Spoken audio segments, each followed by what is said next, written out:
Dear Aunt Elizabeth, I hope this letter finds you all healthy and well. I also hope that you read this letter very carefully as you make your decision about packing up and heading west, leaving all you know and love behind you, just as we did 1 year ago today. We finally made it to the beautiful Willamette Valley here in Oregon, but it was no small miracle. The journey was long, dangerous, and for many even deadly.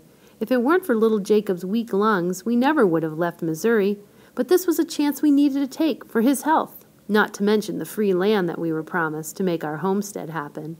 And I secretly think that my dear husband Joshua, rest his soul, was just caught up with the sense of adventure the journey west presented. Little did we know when we set out that the journey would cost us his life. Now I'm raising 4 children on my own, but at least my little Jacob is running and jumping and playing without one cough or fever. Although life here in Oregon is healthier, it's also a tremendous amount of work. It's a lucky thing for us that we made it to the Cascades before November 1st, as we heard tell later of people getting trapped in the mountains over winter and perishing in the freezing temperatures with little food or warmth. We made it around the mountains on the Barlow Road and still had our oxen and plow to help us get a small plot of land near Oregon City cleared and a few potatoes planted. Others who floated down the Columbia had to sell their oxen and drop heavy cargo like plows and tools. Whatever you do, Aunt Lizzie, don't you let go of them tools. Your life in Oregon will depend on them. The trip itself was rather grand at times. We got to see things we'd only heard about. Chimney Rock standing tall was a sight to behold. We all ran to Independence Rock to carve our names. Maybe you'll see them when you pass through.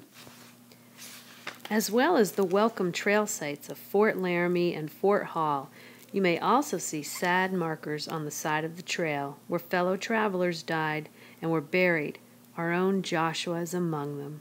He, along with 12 others from our train, died of cholera, all within 1 day. One morning, we were moving along singing songs, but by nightfall, the songs were replaced with the sounds of weeping throughout camp. And if it wasn't cholera, then it was accidents that killed so many. Children falling out of wagons, and Grammies and Grandpas just swept down river as they tried to float their wagons across. Take my advice, Aunt Elizabeth. If you decide to come west, keep your children close, pack extra wheels, spokes, and axles, and always pay the ferryman to cross you. I'll sign off now, Aunt Lizzie, as the cows need milking and the eggs need gathering.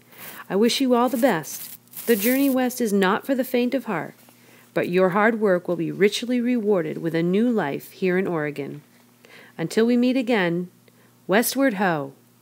Your loving niece, Nora.